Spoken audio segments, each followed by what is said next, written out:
Hey everyone, welcome back to my channel, and if you're new then welcome to my channel. My name is Stephanie and I am very excited today because I finished my Yndrasta. Just looking at her you can tell that there's a lot going on, so I did use a good variety of techniques in order to get her to look the way that I had envisioned.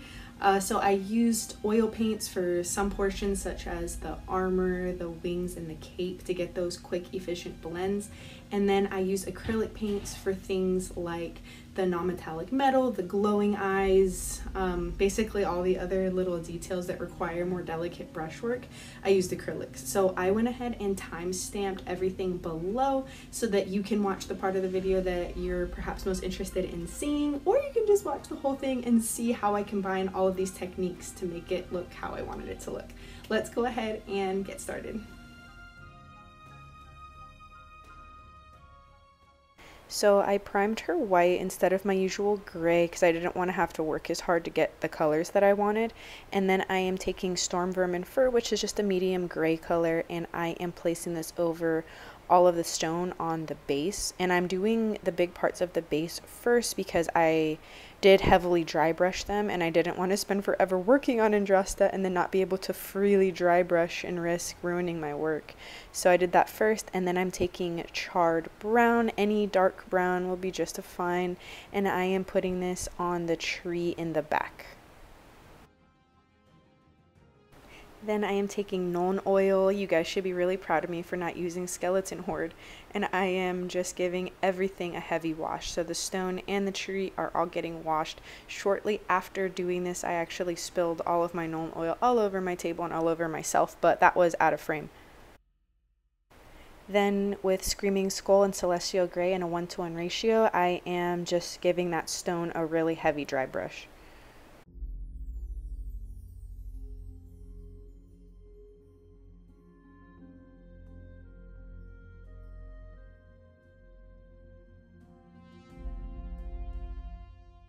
Then with Sandry Dust, I am just going to be giving the tree a similar type of dry brush. I found that dry brushing works really well on stone and on wood, and this is stone and this is wood, so I decided to utilize this method.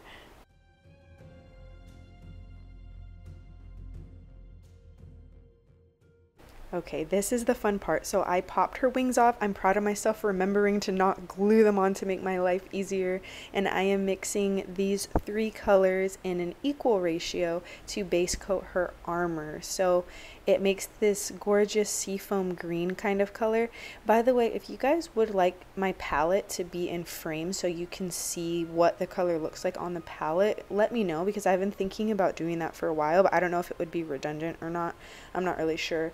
So this is what it looks like base coated, and then I am taking the contrast paint Apothecary White and I am placing that all over all of the cloth that she has underneath her armor. So in her armpits, underneath her little arm thingies, behind her knees, all of those places, as well as on the underside of her cape. I take this blue oil paint and this green oil paint and mix them in a 1-to-1 ratio, so I get this light turquoise-ish color. This is what I'm talking about. Maybe I should have my palette in frame. Let me know what you guys think so I can show you a bit better than I can probably describe. But I am taking that turquoise color and putting it into all of the deepest parts, anywhere that's in shadow, anywhere where I want to create contrast later. I'm just going to go ahead and put that in. And then after I have covered all of the deepest parts with this color, I take just pure white oil paint and I put that onto all of the highest parts, followed by a blend with a separate brush.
hopping back to acrylics for just a second, I'm taking this color called Dark Sea Green. I swear it's just a dark gray.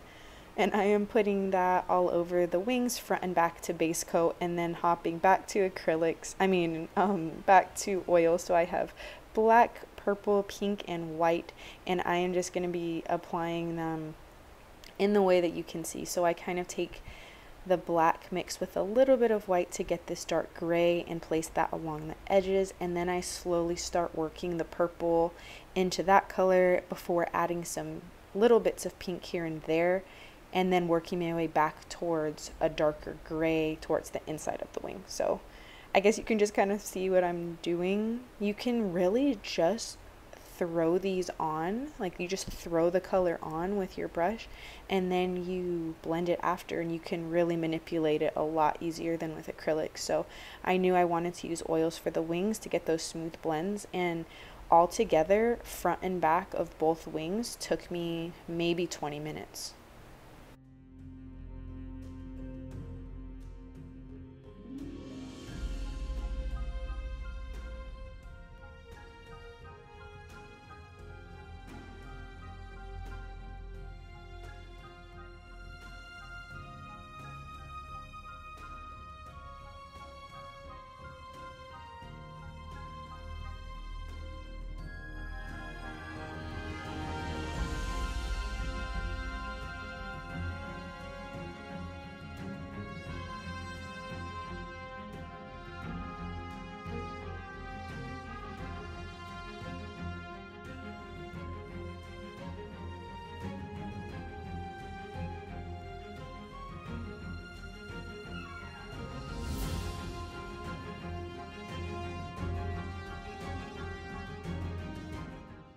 These took a couple days to dry, but once they were, I took pale gray blue and gave them a really good dry brush.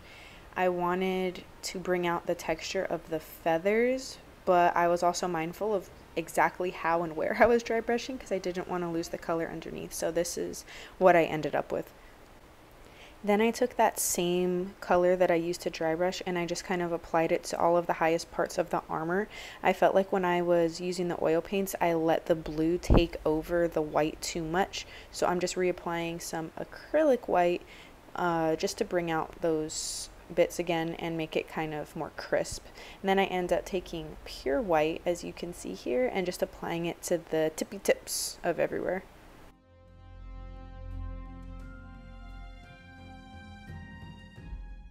Then I decided to start on her face, so I'm taking Flat Earth and Screaming Skull. First, I am just base coating with watered down Flat Earth, and then I add 1 drop of Screaming Skull to the mix and do the higher parts, and then 1 more drop of Screaming Skull just to take that same color but make it a bit lighter. The parts that I'm highlighting are her cheekbones, her nose, her forehead, and her ears.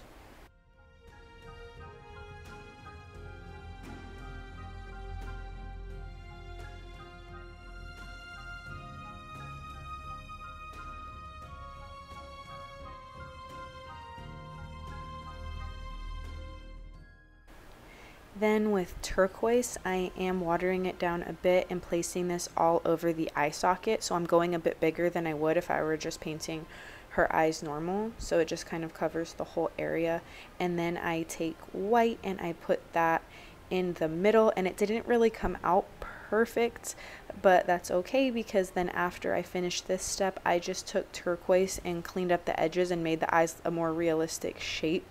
So, you know, when you go in for eyes, just remember you can always clean up however you need to afterward. And then I mixed the turquoise with white and watered it down to make a glaze, and I am just placing that glaze all around the eyes so it looks like it's emitting that glow. For her hair, I went for a light purple and I just base coated it and then washed it with blue tone, and then took the same purple color and picked out all of the high parts.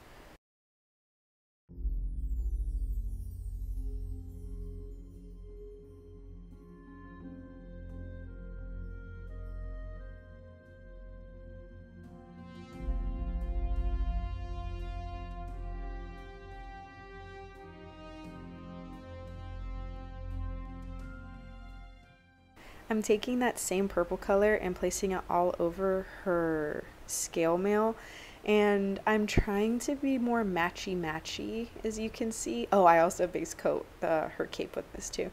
I'm trying to be more matchy because I feel like one of the things I dislike about my minis is that they clash.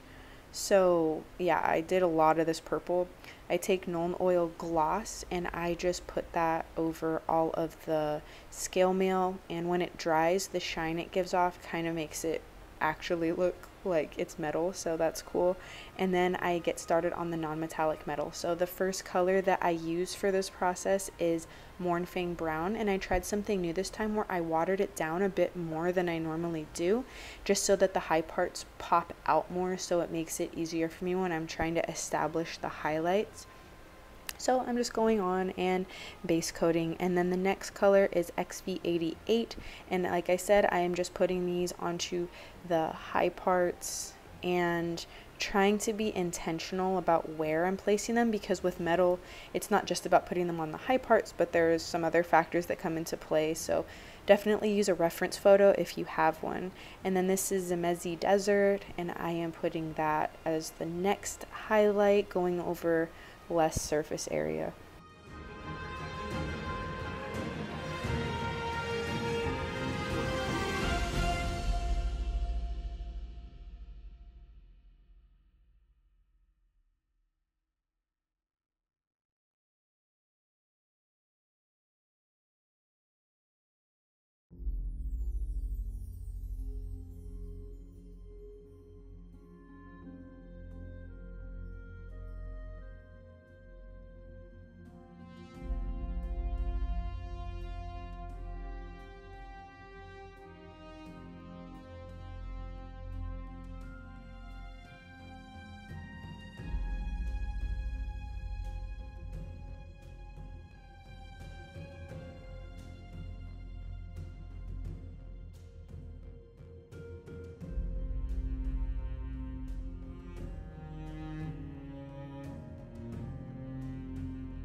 This is Averland Sunset. This is my first time using it in my non-metallic metal recipe. I swear the recipe changes every video. I can never just stick to one. So yeah, I am just placing that everywhere. I do like the tone that this color gave it, so I think this will become a permanent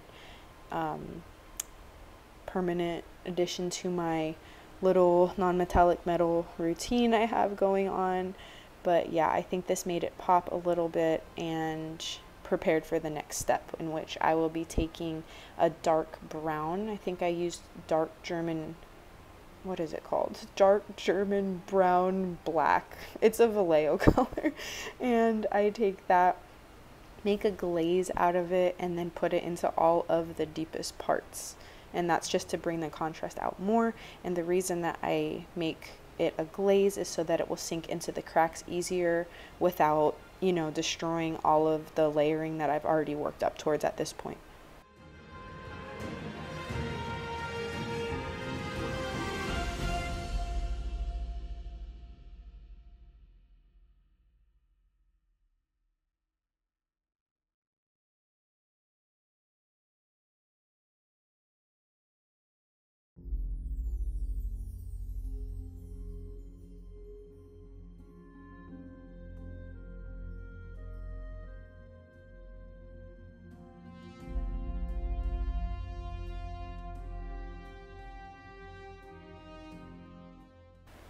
This is Ice Yellow, and in my opinion, after adding this color to all the highlight portions, that is the step where it's like, oh, okay, it kind of sort of looks like metal now. So this is the exciting step that I enjoy the most, and I take this color and I do a little edge highlighting with it as well, which helps to sell the effect.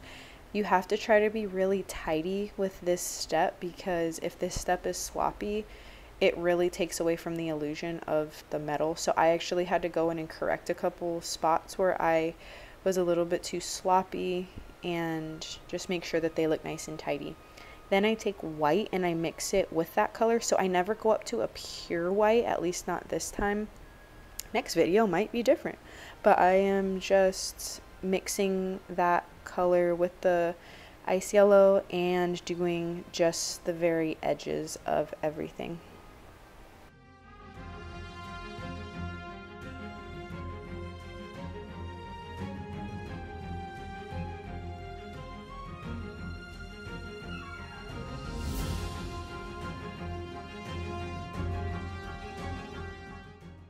This is the contrast paint Basilicanum Gray, and I'm gonna just be honest with you guys, there comes a point painting every mini where I feel like I've put in so much effort and done so much blending and so much brushwork, and then at a certain point I just feel like throwing contrast paint at all of the unpainted areas. So this is when I reached that point, and I am just using this contrast paint to paint the handles of the weapons and her belt and a couple other things, and then I take Black Templar and I just cover yet more areas just to get them finished, because I am at this point mentally preparing myself for doing these weapons and the cape. So yeah, this is just khaki and I am painting this, and then finally I get to use Skeleton Horde over it so it will sink into those cracks.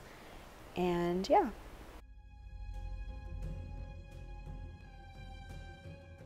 Okay, this is Blue Violet. I am base coating her blades, and I will be doing them with oil paints, so just wait for the acrylic paint to dry and then you can just put the oil paint right over it. And yeah, so the colors I'm using are purple, blue, white, and then I did use some liquid to make it dry faster. It's my first time using liquid, so I was a little nervous, but yeah, I'm taking that blue and purple mixed together and putting it into the deepest part of the cape that I had previously base coated with that light purple color, and then I am taking white mixed with just a little bit of the purple and putting it on all the high parts, and then similarly to how we did with the armor, just blending.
Ta-da!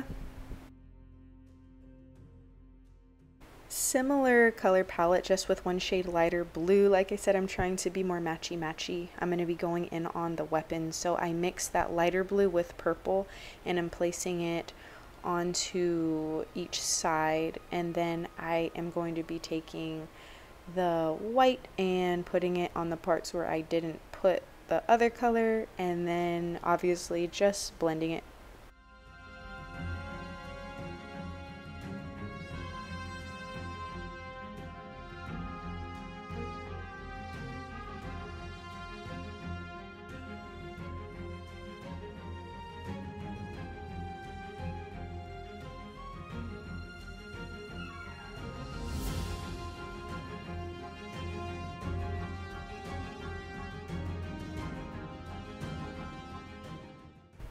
Then all of the hard parts were done. I'm just taking green and putting it onto these dangly things from the tree. I threw some basing material on it, did some dry brushing, you know, finished the base. I got to use Skeleton Horde to my heart's content on all of these little details on the base.